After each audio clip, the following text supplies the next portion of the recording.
Bonjour, bonjour, peuple de Dieu, nous sommes là au rendez-vous, l'heure H et le jour J.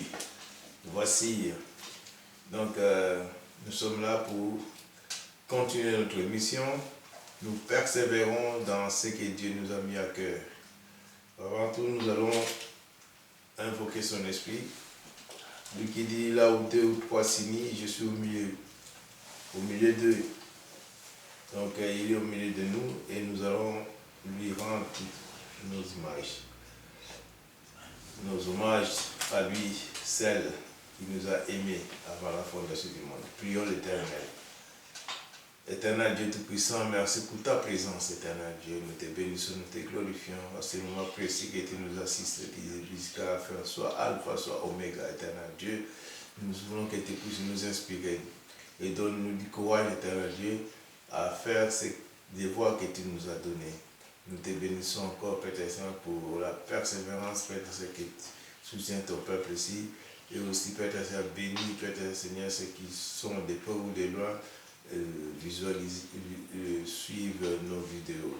Nous te bénissons encore, Père Saint, et ceux qui vont surtout liker ou partager, Père Seigneur, pour continuer et aussi, Père Saint, élargir ces réseaux éternels, Dieu. Nous te bénissons encore, Père Saint, pour chaque famille, Père Saint, représentée ici, et glorifie, Père Seigneur, ta présence, éternel Dieu. Nous voulons te dire merci, éternel Dieu, de nous avoir assistés. Merci de nous avoir accordé, Père Saint, la sagesse et l'intelligence pour toujours continuer à parler de ta part, répandre cette bonne nouvelle. Gloire au Père, gloire au Fils et gloire au Saint-Esprit. Amen. Amen. Éternel notre Dieu, notre Père, nous te louons, nous te rendons grâce. Nous te remercions pour ces instants, nous pouvons méditer ta parole, où nous pouvons la partager. Que celle-ci, Seigneur, ne retombe pas à toi sans avoir fait ta volonté, et que toute la gloire t'en revienne. Gloire au Père, gloire au Fils et gloire au Saint-Esprit. Amen. Amen. Amen. Merci Seigneur de nous réunir encore aujourd'hui sous ton saint regard pour recevoir ton enseignement, ton instruction sur l'étude biblique.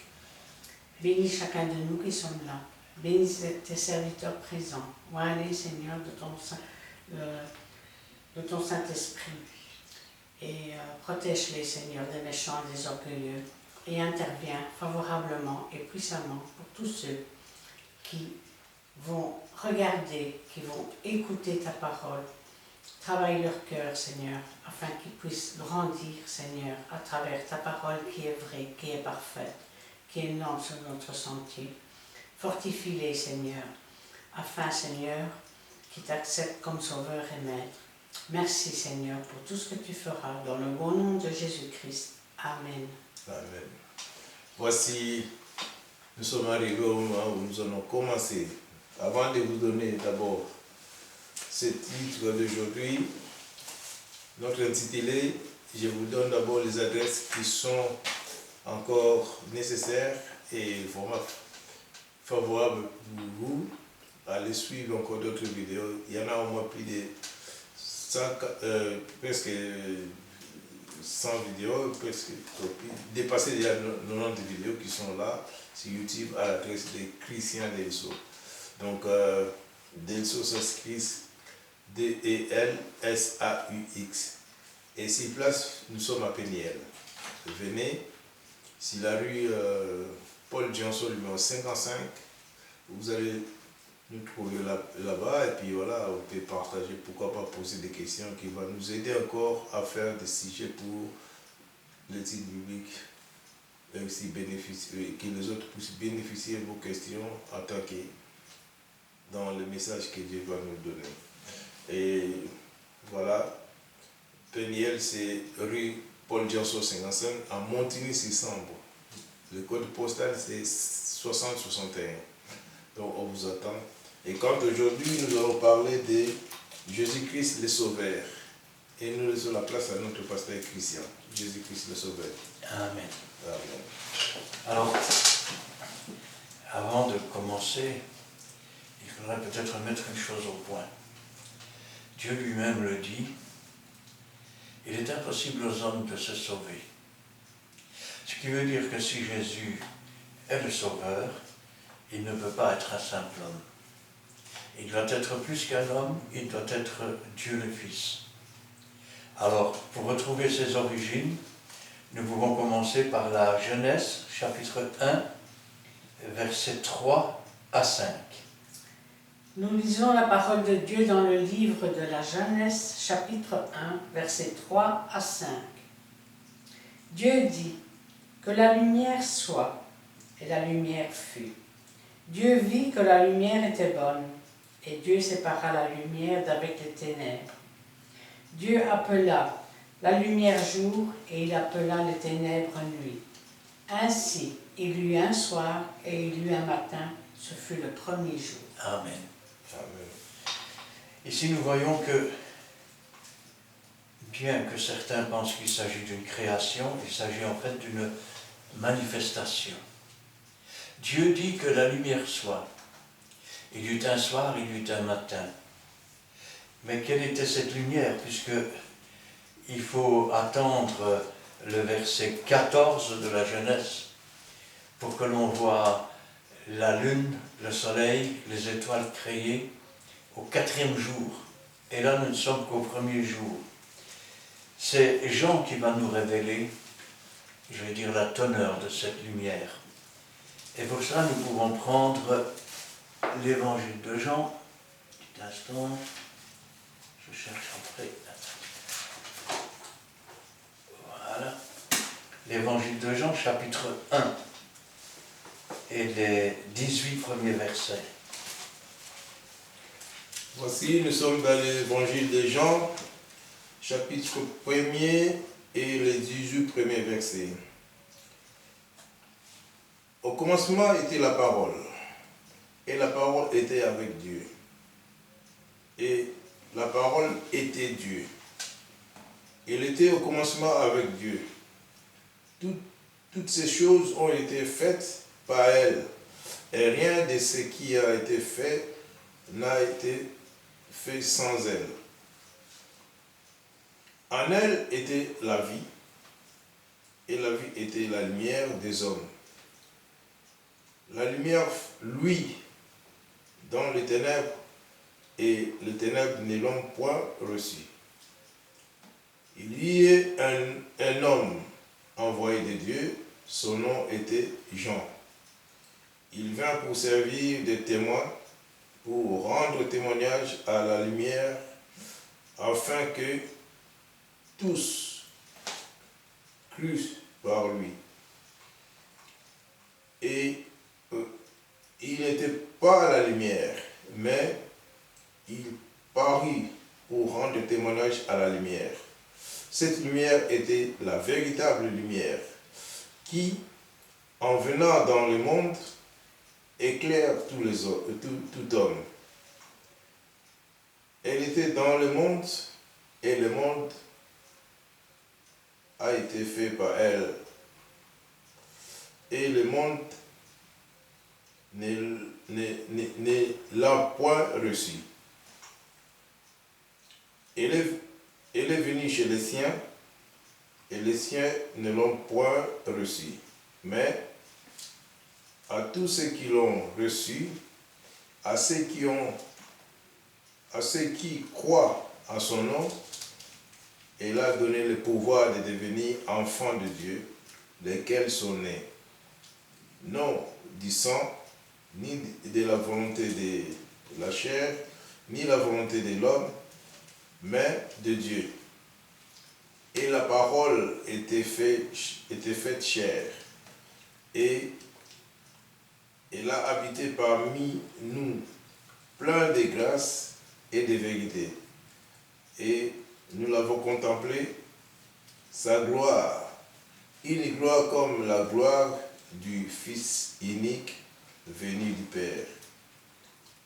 Jean lui a rendu témoignage, et c'est écrit,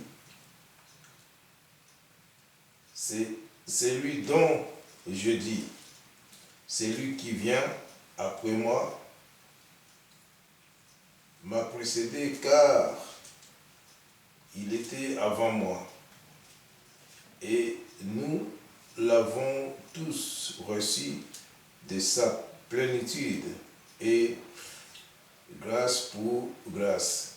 Car la loi a été donnée par Moïse, la grâce et la vérité sont venues par Jésus-Christ. Personne n'a jamais vu Dieu, Fils unique qui est dans les seins du Père, et c'est lui qui a fait connaître. Amen. Jean dira, il était avant moi, il m'a précédé. Jean dira aussi, la parole a été faite chair. Certains passages nous diront que Jésus a été engendré. Mais en fait, le Saint-Esprit a engendré un corps dans lequel la lumière, cette lumière qui était au commencement, comme dit Jean, quand Dieu dit que la lumière soit, et qu'il n'avait encore fait ni le soleil ni les étoiles pour éclairer la terre et pour marquer les saisons. Ainsi, nous avons contemplé sa gloire, une gloire comme la gloire du Fils unique venu du Père. Je vais le dire autrement, Jésus était déjà au commencement.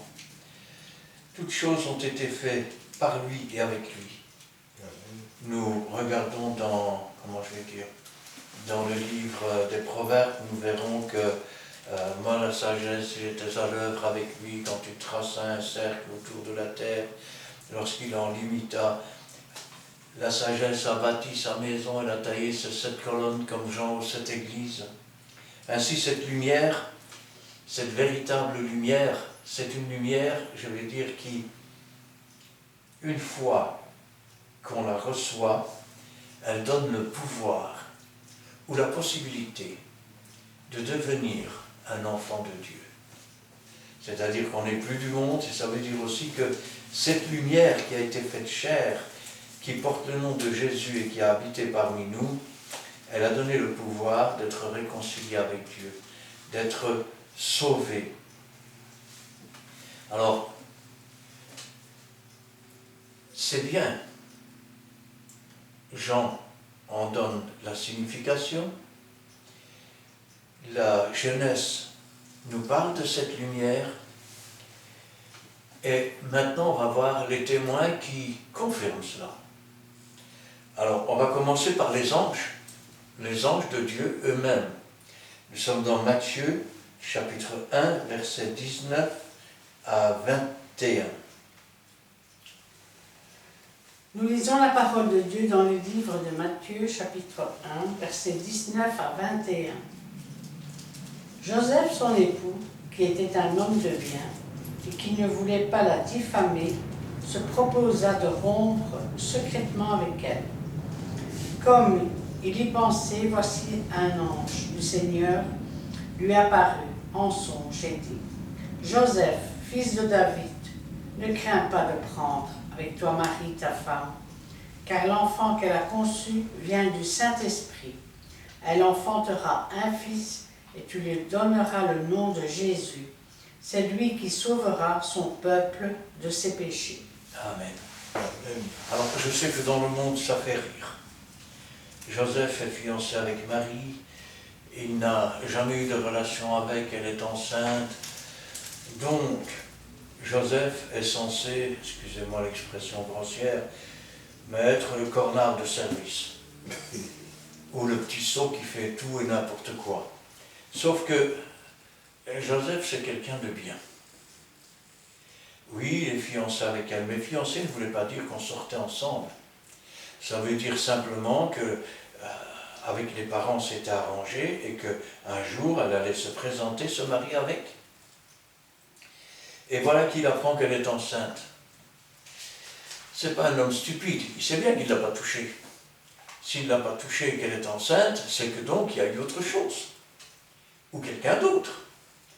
Donc il se propose, comme il ne veut pas la diffamer. Pourquoi il ne veut pas la diffamer? Il faut dire que les temps étaient différents à l'époque.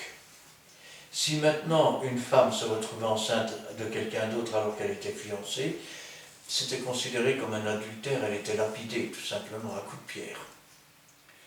Si nous remontons 200 ans en arrière, ici en Belgique, quand il y avait une femme qui se mariait enceinte, eh bien toutes les vieilles du quartier l'attendaient à la sortie de l'église avec des cailloux. C'est d'ailleurs de là que vient, je vais dire, cette coutume de lancer du riz sur les mariés. En fait, les vieilles apportaient des cailloux, des graviers et les lançaient sur la mariée. Alors Joseph, lui, il se propose de ne pas la diffamer, mais il veut rompre en secret. Il ne veut plus rien avoir à faire avec. Et il y pense. Alors, ce n'est pas la belle-mère de Joseph qui a voulu le voir. Ma fille, elle n'a rien fait. Non, c'est un ange. Et l'ange lui dit, ne crains pas de prendre Marie comme épouse, car l'enfant qu'elle porte a été conçu par le Saint-Esprit. Et elle enfantera un fils, on lui donnera le nom de Jésus. C'est lui qui sauvera son peuple de ses péchés. Mais quand on parle de son peuple de ses péchés, il ne parle pas simplement d'Israël, car tout Israël n'est pas le peuple de Dieu. Il parle de tous ceux qui, dans le monde entier, accepteront et l'accepteront comme sauveur. C'est ce qui avait été dit à Abraham, toutes les nations seront bénies en ta postérité. Il parlait de la venue de Jésus, qui étendra son salut à toutes les nations. Dieu n'ayant pas ainsi abandonné son peuple, mais voyant la réticence de son peuple, il s'est tourné vers les nations pour susciter la jalousie d'Israël. Et là, l'ange le dit carrément, c'est lui qui sauvera son peuple de ses péchés. Inutile de dire que toutes ces choses avaient déjà été écrites. Maintenant, quand, je vais dire, on parle de cela, on peut parler aussi des prophéties qu'il y a eu avant la naissance de Jésus. Et là, nous sommes dans Luc, chapitre 1, et nous sommes au verset 68 à 71. Nous lisons la parole de Dieu dans l'évangile de Luc, chapitre 1, les versets 68 à 71. Béni soit l'Éternel, béni soit le Seigneur, le Dieu d'Israël, de ce qu'il a visité et racheté son peuple, et nous a suscité un puissant sauveur dans la maison de David, son serviteur. Comme il avait annoncé par la bouche de son saint prophète des temps des anciens, un sauveur qui nous délivre de nos ennemis et de la main de tous ceux qui nous haïssent. Alors, on remet dans le contexte. Zacharie, c'était le papa de Jean-Baptiste. L'ange est venu lui annoncer que sa femme allait avoir un enfant, mais elle était stérile. Il n'a pas cru à la promesse, alors il est devenu muet. Et à la naissance de l'enfant, tout le monde voulait l'appeler Zacharie. Et sa mère disait non, il s'appelle Jean, car c'est le nom qu'avait donné l'ange. Alors on vient près du père, et on lui dit, tu vas l'appeler Zacharie. Alors il prend une tablette, puisqu'il ne savait plus parler, il écrit, et il écrit son nom est Jean. Et à partir du moment où il a eu la foi pour croire que c'était l'enfant que l'ange lui avait annoncé, que Dieu lui avait donné, il retrouve la voix. Et non seulement il retrouve la voix, mais il prophétise à la fois sur Jean-Baptiste, mais aussi sur Jésus. Et quand il prophétise sur Jésus, il dit « Béni soit le Seigneur, le Dieu d'Israël, de ce qu'il a visité et racheté son peuple. Et nous a suscité un puissant sauveur dans la maison de David, son serviteur. » Rappelez-vous ce que Dieu avait dit à David, « Tu ne manqueras jamais d'un successeur sur ton trône, et ton trône sera établi éternellement. » Il parlait de Jésus-Christ qui naîtrait d'un descendant de David et qui s'assoirait à la droite de Dieu. C'est d'ailleurs ce que David, qui lui aussi était prophète, avait dit lorsqu'il disait « Mon Seigneur a dit à mon Seigneur, assieds-toi à ma droite jusqu'à ce que je fasse de tes ennemis ton marchepied. » Comme il l'avait annoncé par la bouche des saints prophètes des anciens temps, un sauveur, deuxième fois qu'il le dit, un sauveur, qui nous délivre de nos ennemis et de la main de tous ceux qui nous haïssent. Alors, qui donc peut me haïr à ce point-là? Et qui donc peut nous haïr à ce point-là? Il ne faut pas chercher loin. Il y en a un qui déteste Dieu, parce qu'il a voulu prendre la place de Dieu, et il a été battu. C'est le diable, le serpent ancien, le dragon des derniers temps. Rappelez-vous que nous avons été créés à l'image de Dieu. Et le diable déteste tout ce qui est à l'image de Dieu. C'est pour nous délivrer de l'emprise de Satan. Quand Adam avait été créé, il devait dominer sur tous les animaux. Mais en se pliant au serpent, il a été dominé par le serpent. Et c'est ainsi que toute l'humanité s'est retrouvée, je vais dire, prisonnier du péché. Il fallait donc plus qu'un homme, il fallait à la fois une lumière de création, il fallait que cette lumière habite dans un corps parfaitement homme, tout en restant parfaitement Dieu. Et c'est ce que Zacharie ici nous enseigne. Si nous regardons le chapitre 2, à partir du verset 8 jusqu'au verset 14, j'avais oublié tout à l'heure, les anges le confirment aux bergers. Il y avait dans cette même contrée des bergers qui passaient dans les champs les veilles de la nuit pour garder leurs troupeaux. C'est le jour de la naissance de Jésus. Et voici un ange du Seigneur leur apparut, et la gloire du Seigneur resplendit autour d'eux. Ils furent saisis d'une grande frayeur. Mais l'ange leur dit, « Ne craignez point, car je vous annonce une bonne nouvelle qui sera pour tout le peuple le sujet d'une grande joie. C'est qu'aujourd'hui, dans la ville de David, il vous est né un Sauveur, qui est le Christ, le Seigneur. Et voici à quel signe vous le reconnaîtrez. Vous trouverez un enfant mailloté et couché dans une crèche. Et soudain, il se joignit à l'ange, une multitude de l'armée céleste, louant Dieu et disant « Gloire à Dieu dans les lieux très hauts et paix sur la terre parmi les hommes qu'il agrée » ou bienveillance envers les hommes qu'il agrée. Nous voyons que les anges l'ont annoncé, un ange l'a annoncé à Joseph, les anges l'ont annoncé, a annoncé qu'il était le Sauveur, et ils l'ont annoncé aux bergers. Nous voyons que Zacharie, retrouvant sa voix et prophétisant, annonce qu'un Sauveur nous est né. Parlons maintenant de Zachée. Alors pour ceux qui ne savent pas qui est Zachée, c'est un homme de petite taille, il était grimpé sur un sycomore parce qu'il voulait absolument voir Jésus.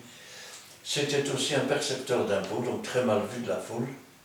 Et pourtant, Jésus va s'arrêter en dessous de cet arbre, il va le regarder, il va lui dire « Aujourd'hui, il faut que je vienne dîner chez toi. » Et pendant le dîner, il va se passer quelque chose. C'est que Zachée, il va dire « Si j'ai fait du tort à quelqu'un, je lui rends au double. » Et voici ce que, je vais dire, dit le Seigneur à son sujet. Et nous sommes en Luc chapitre 19, versets 8 à 10. Nous lisons la parole de Dieu dans le livre de Luc, chapitre 19, versets 8 à 10. Mais Zachée, se tenant devant le Seigneur, lui dit « Voici, Seigneur, je donne aux pauvres la moitié de mes biens. Et si j'ai fait tort de quelque chose à quelqu'un, je lui rends le quadruple. » Jésus lui dit « Le salut est entré aujourd'hui dans cette maison, parce que celui-ci est aussi un fils d'Abraham. Car le Fils de l'homme est venu chercher et sauver ce qui était perdu. » Amen. Amen. Le témoignage de Jésus lui-même. Il se faisait appeler le Fils de l'homme. On pourrait se demander pourquoi d'ailleurs. Parce qu'en réalité, il est le Fils de Dieu. Mais nous pourrions dire qu'il est le Fils qui a été engendré à cause de l'homme, à cause de son péché. Et donc, il est le Fils engendré à cause de l'homme. Le Fils de l'homme est venu, pour quoi faire? Pour chercher et pour sauver ce qui était perdu.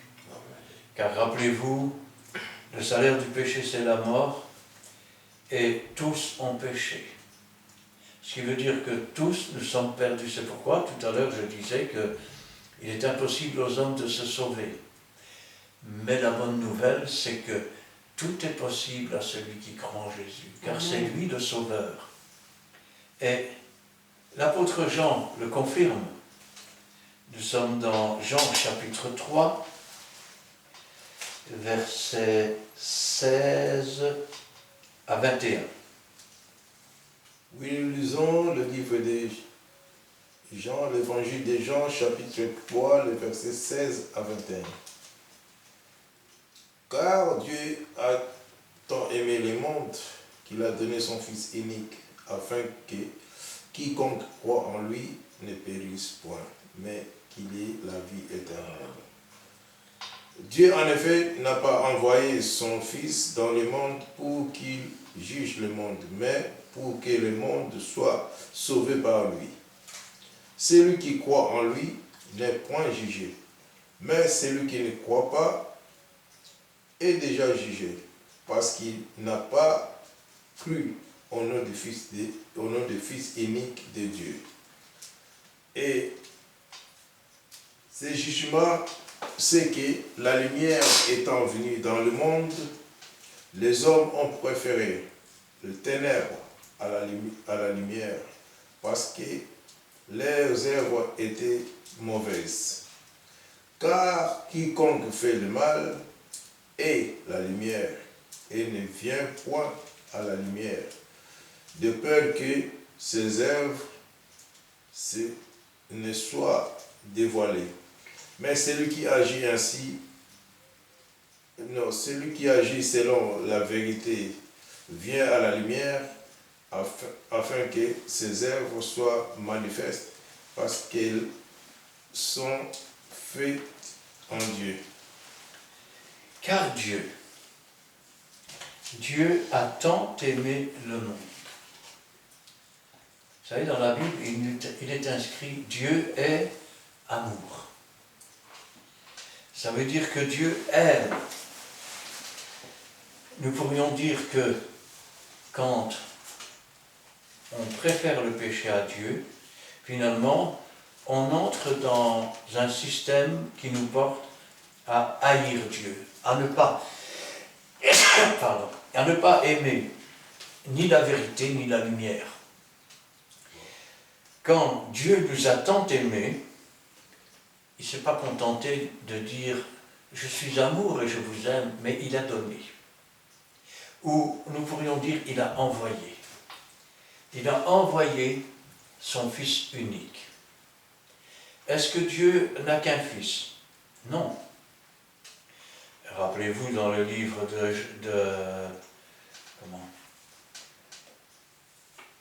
dans le livre de la Bible, les fils de Dieu vinrent se présenter devant Dieu, les fils de Dieu. Parmi eux se trouvait Satan. Donc Dieu a plusieurs fils, mais il a envoyé et il n'enverra qu'un seul fils.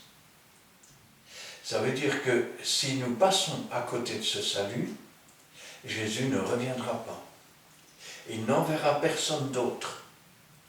Ce fils-là a été envoyé pour subir la punition que méritaient nos péchés, et ainsi nous permettre d'être sauvés. Car Dieu a tant aimé le monde qu'il a donné son Fils unique, afin que quiconque croit en lui ne périsse pas. Remarquez, ce mot est terrible. Quelqu'un qui périt, c'est quelqu'un qui est détruit. Et quiconque ne croit pas en Jésus est séparé de Dieu, est jeté dans les temps ardents de feu qui ne s'éteint jamais. Et avant même cela, il est jeté dans le séjour des morts, où il y a des pleurs, des grincements de dents, où une flamme cruelle tourmente. C'est la Bible qui nous le dit. Et pourtant, Dieu a fait tout ce qu'il fallait, et il a donné ce qu'il avait de plus cher et de meilleur, son Fils, l'unique Fils qu'il ne donnera jamais, afin que quiconque, là c'est quelque chose de magnifique, parce que tu peux remplacer quiconque par ton propre nom. Quiconque croit en lui ne périsse point, mais qu'il ait la vie éternelle. Ce qui veut dire être sauvé de la mort, être sauvé du séjour des morts. être sauvé de la séparation d'avec Dieu pour les temps et pour l'éternité, qui est la seconde mort. Dieu, en effet, n'a pas envoyé son Fils dans le monde pour qu'il juge le monde, mais pour que le monde soit sauvé par lui. Sauvé par lui. Jésus est plus qu'un homme, il est Dieu fait homme, il est le Sauveur. Et c'est confirmé par l'apôtre Pierre dans Actes des Apôtres, chapitre 4, versets 8 à 12. Nous lisons la parole de Dieu dans le livre des Actes, chapitre 4, versets 8 à 12. Alors Pierre, rempli du Saint-Esprit, leur dit: Chefs du peuple et anciens d'Israël, puisque nous sommes interrogés aujourd'hui sur un bienfait accordé à un homme malade, afin que nous disions comment il a été guéri. Sachez-le tous, et que tout le peuple d'Israël le sache. C'est par le nom de Jésus-Christ de Nazareth que vous avez crucifié et que Dieu a ressuscité des morts.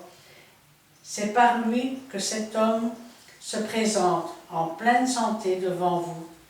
Jésus est la pierre rejetée par vous qui bâtissez et qui est devenue la principale de l'angle.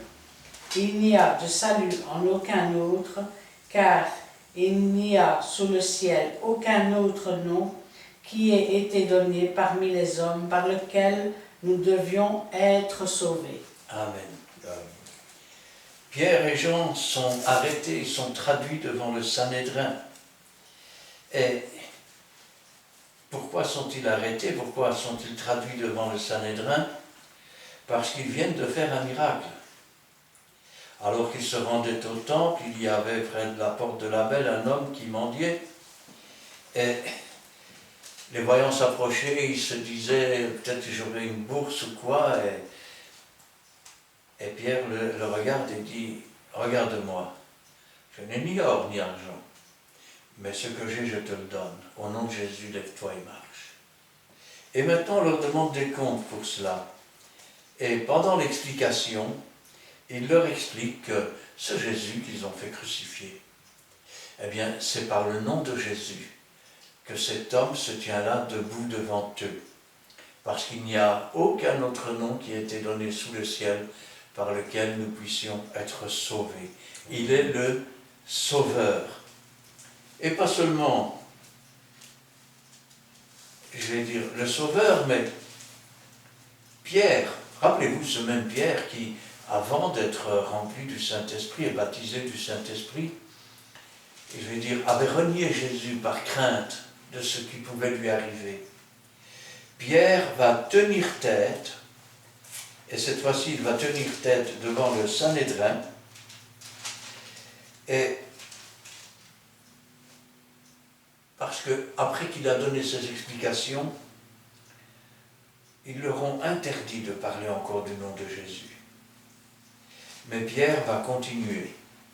Et regardez ce qu'il dit dans Acte 5, versets 29 à 32. Nous lisons le livre des Actes des Apôtres, chapitre 5, les versets 29 à 32. Pierre et les apôtres répondirent: il faut obéir à Dieu plutôt qu'aux hommes. Le Dieu de nos pères a ressuscité Jésus-Christ que vous avez tué en le pendant au bois. Dieu l'a élevé par la droite comme prince et sauveur pour donner à Israël la repentance et le pardon des péchés. Nous sommes témoins de ces choses, de même que le Saint-Esprit que Dieu a donné à ceux qui lui obéissent. Ces hommes disent, on vous interdit encore de parler au nom de Jésus. C'est une religion officielle. Et Pierre répond, il faut obéir à Dieu plutôt qu'aux hommes. Autrement dit, vous êtes des hommes et je ne vous obéirai pas. Il n'a plus peur de mourir. Le Dieu de nos pères a ressuscité Jésus que vous avez tué.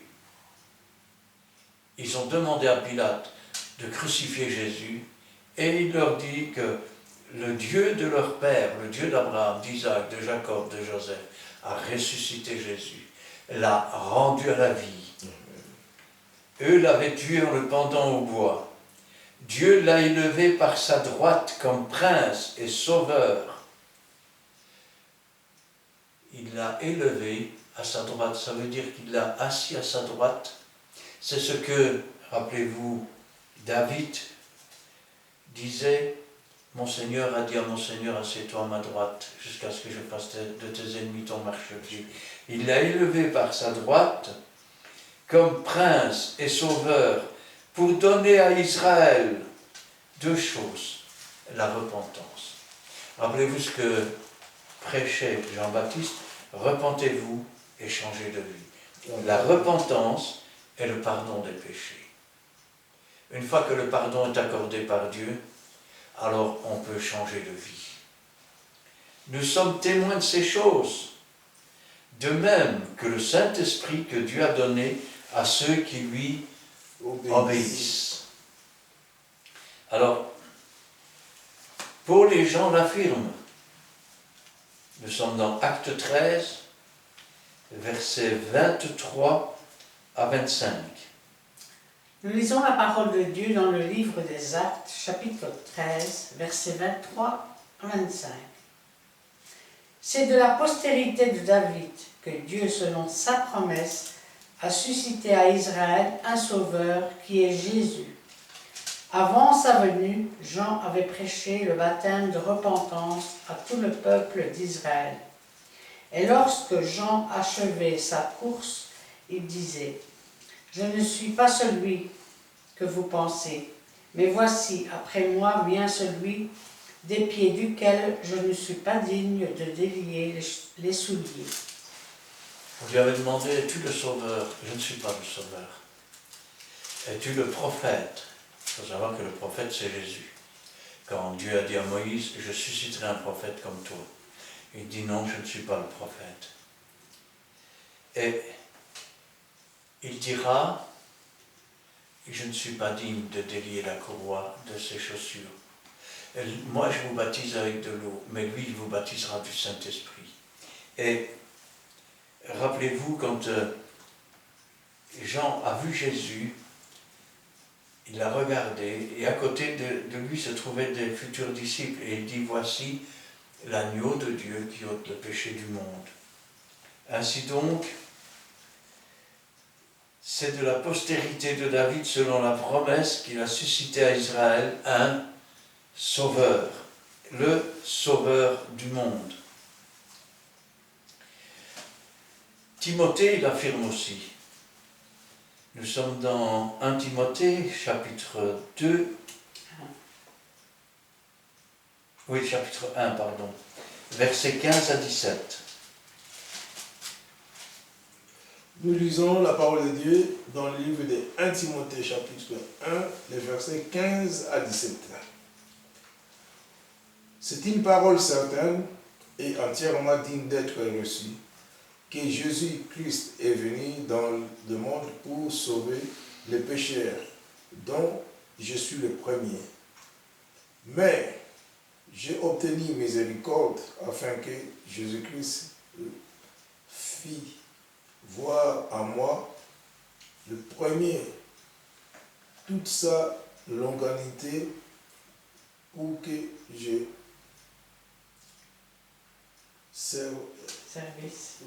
servisse d'exemple à ceux qui croiraient en lui pour la vie éternelle. Ô roi des siècles, immortel, invisible, seul Dieu, sois honoré et gloire au siècle des siècles. Amen. Amen. Amen. C'est une parole certaine, entièrement digne d'être reçue, que Jésus-Christ est venu dans le monde pour sauver les pécheurs. Donc je suis le premier, et j'ai obtenu miséricorde, j'ai obtenu le pardon de mes péchés, moi qui étais coupable, afin que Jésus-Christ fît voir en moi Le premier, toute sa longanimité.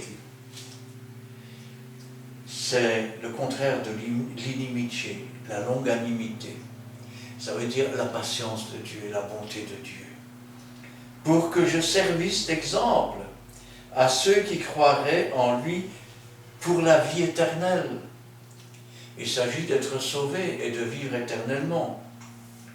Au roi des siècles, immortel, invisible, seul Dieu, soit honneur et gloire au siècle des siècles. Amen. Amen. Alors, quand on parle du Sauveur, il faut savoir ceci, c'est que non seulement il est ressuscité, non seulement il est assis à la droite de Dieu, non seulement il intercède pour nous, mais en plus, il est notre souverain sacrificateur. Amen. Et il a fait de nous-mêmes des sacrificateurs. Oh, on n'offre pas des animaux en sacrifice, on ne verse pas de sang, car le sang de Christ ayant été versé une fois pour toutes, Dieu a été satisfait dans son jugement et donc offre le pardon en vertu du sang de Christ qui a été versé. Et il fait de nous des sacrificateurs, c'est-à-dire que nous offrons des actions de grâce, nous offrons des prières. Et c'est ce que Hébreux nous dit en quelque sorte, chapitre 7, et nous lirons à partir du verset 21 à 25. Nous lisons la parole de Dieu dans le livre des Hébreux, chapitre 7, versets 21 à 25.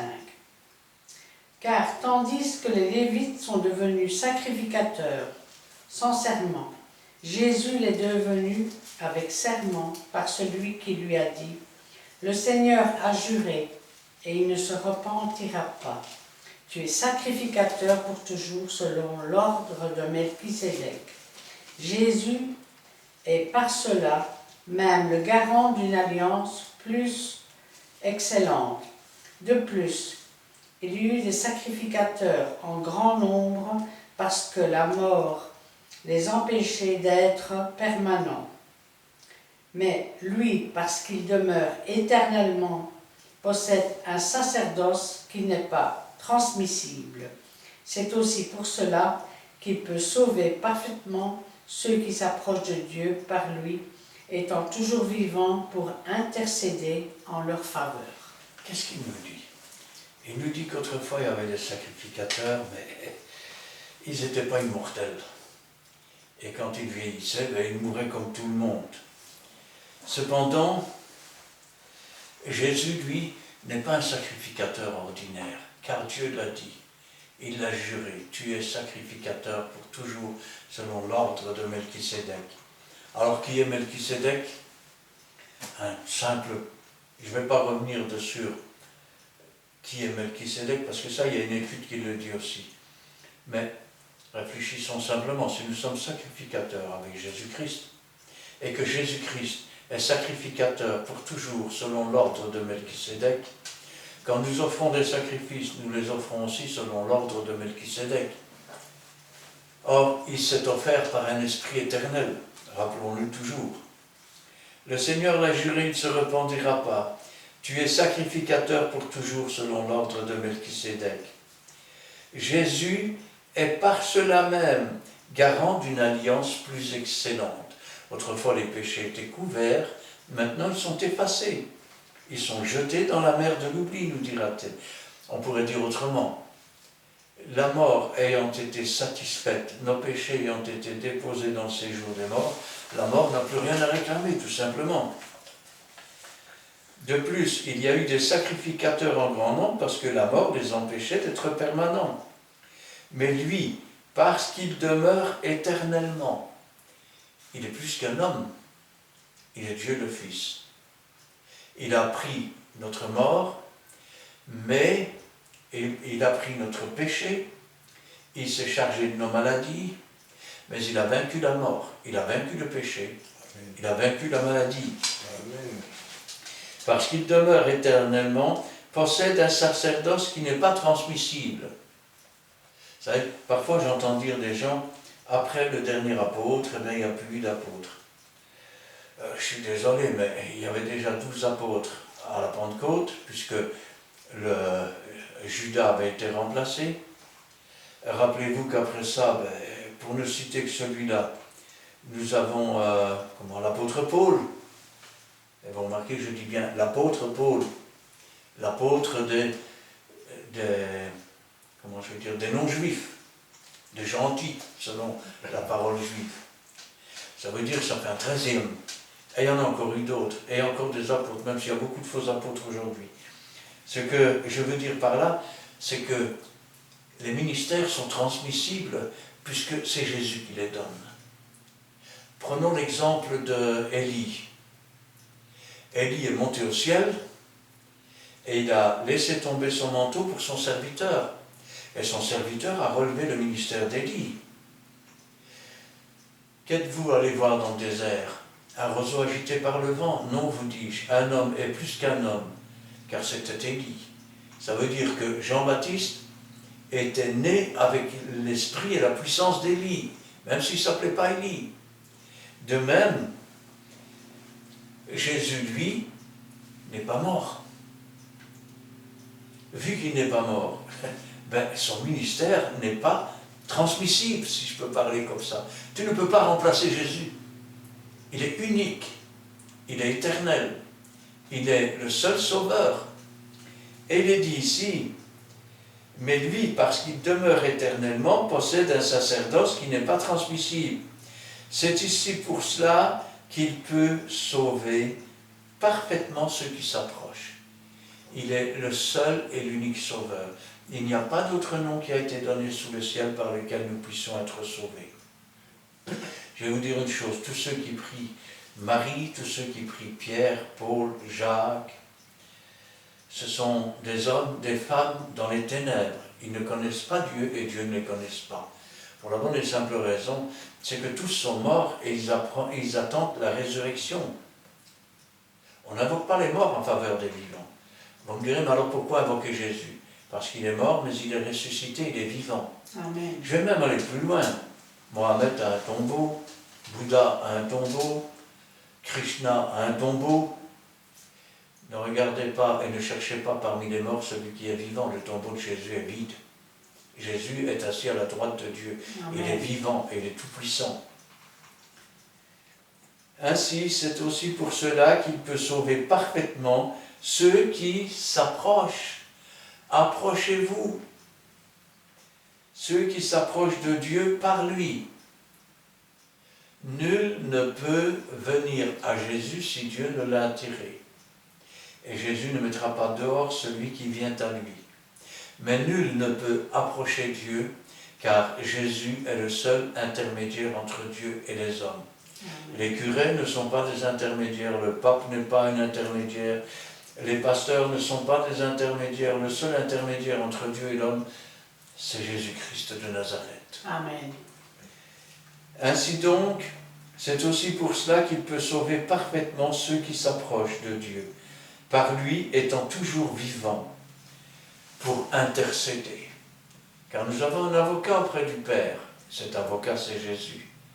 Et nous avons aussi l'accusation, un accusateur, l'accusateur c'est le diable. Et nous avons un grand juge, qui est Dieu le Père. Et si Dieu est pour nous, qui sera contre nous, nous sommes plus que vainqueurs. Et nous sommes sauvés. Parce que nous avons un sauveur qui est l'unique, le tout-puissant. Il fait pas ce qu'il peut, il fait ce qu'il veut. Quand sa bouche dit une chose, son bras l'accomplit. Pas peut-être, ou pas certainement, il l'accomplit. C'est oui et amen. Amen. Amen. Amen. Voici en long et en large Jésus-Christ, le Sauveur.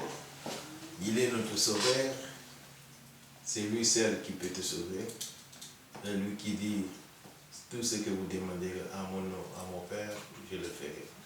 Et alors, qu'entendez-vous pour encore liker ou vous abonner de tels, je peux dire, messages, et des fois, on les prêche à moitié. Mais nous, on vous livre nos secrets. Nous sommes là pour que aussi ceux qui reçoivent les messages puissent encore continuer à les partager, parce que la Bible nous conseille de les enseigner aux gens capables. Donc, toi qui nous regardes, capable de les enseigner aussi aux autres. Donc, toi, tu es capable d'enseigner aussi ces messages aux autres pour que la lumière de cette parole lui. Et voici, nous sommes arrivés quasiment à la fin. Nous avons commencé par une prière, nous pouvons se clôturer par une prière. Après, n'oubliez pas, je vais vous donner les adresses où vous pouvez trouver beaucoup de vidéos qui sont déjà sur YouTube.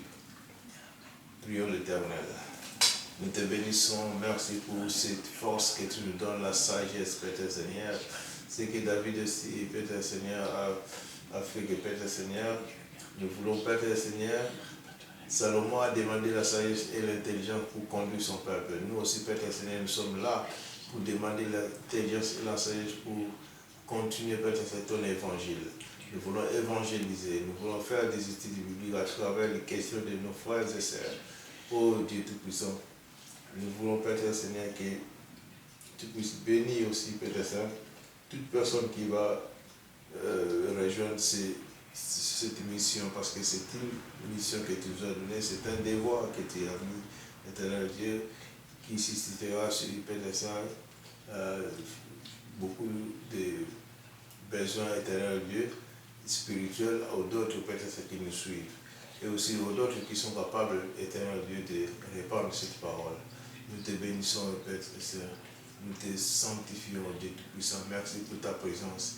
Merci parce que tu as été jusqu'à la fin comme Alpha et Oméga. C'est pour ça, Dieu Tout-Puissant, nous voulons te dire merci aussi d'avoir béni notre chemin de retour. Nous voulons t'élever cette prière dans le nom précieux de notre Seigneur et Sauveur, Jésus-Christ de Nazareth. Amen. Amen. Oui, Seigneur, nous te louons, nous te rendons grâce. Béni sois-tu et gloire à toi. Ce soir encore, tu nous rappelles que tu es la lumière du monde, que ta parole faite chair est une lampe à nos pieds, une lumière sur notre sentier, la véritable lumière qui éclaire tout homme venant dans le monde. Amen. Tu nous rappelles, Seigneur, que tu es le seul et l'unique Sauveur, qu'il n'y en aura pas d'autre. Tu nous demandes, Seigneur, pour tous ceux, Seigneur, qui sont dans le péché, pour tous ceux qui sont dans la méchanceté, de quitter cette méchanceté, de revenir vers toi notre Dieu, car tu es un Dieu de miséricorde, un Dieu qui aura pitié de nous, un Dieu qui peut sauver, qui peut délivrer dans le beau et puissant nom de Jésus-Christ notre Sauveur. Et nous te remercions pour ta bonté, pour ta miséricorde, pour ton amour. Que ta volonté soit faite et que ta parole ne retourne pas à toi sans avoir fait ta volonté, que toute la gloire t'en revienne. Gloire au Père, gloire au Fils et gloire au Saint-Esprit. Amen. Amen. C'est vrai, Jésus-Christ, tu es notre Sauveur. Tu es le Sauveur. Tu es venu sur cette terre, non pas pour la juger, mais pour la sauver. Tu es mort, tu es ressuscité et tu es vivant. Tu es assis à la droite de ton Père et tu intercèdes pour chacun de nous. Merci Seigneur pour ton amour immense envers chacun de nous. Merci Seigneur, car tu nous as tendu nos mains secourables et tu nous as lavés dans le sang de l'agneau. Tu nous as donné une nouvelle chance, oh mon Dieu. Tu ne nous as pas laissés dans la boue du péché, mais tu nous as donné une pleine délivrance, oh mon Dieu, et tu as fait de nous tes enfants. Merci pour ce don merveilleux d'être appelé enfant de Dieu. Ô Dieu Tout-Puissant, Jésus, au Saint-Esprit, agis dans ce monde. Que ta lumière, Jésus, jaillisse dans tous les coins sombres de ce monde. Car combien sont encore loin de toi, combien sont encore dans le péché. Agis, que ta lumière puisse atteindre la porte de chaque cœur, afin qu'il puisse te recevoir, Seigneur, et t'accepter comme Sauveur et Maître. Merci, Seigneur, pour tout ce que tu feras. Dans le beau nom de Jésus-Christ. Amen. Amen. Voici, je voulais vous annoncer qu'il vaut mieux la fin d'une chose que son commencement. Mais à la fin, si peut-être vous avez brûlé les étapes, il y a des vidéos qui sont sur YouTube vous pouvez le trouver sur l'adresse de Christian Delso, D-E-L-S-A-U-X. Et sur place, si vous avez des questions, aussi likez. Abonnez-vous, comme ça vous allez recevoir beaucoup de vidéos que nous allons mettre sur YouTube. Vous allez en recevoir en premier. Et je vous invite aussi de venir sur place à Péniel. Donc, nous sommes une église de fraternité évangélique de Pentecôte, Péniel, qui se situe sur la rue Paul Janson, numéro 55. Code postal, c'est le 6061 à Montigny-sur-Sambre, Charleroi. Et on vous reçoit comme enfant de Dieu, fils et fille aussi d'Abraham. Voici, quant à nous aujourd'hui, on vous dit bye bye. Au revoir.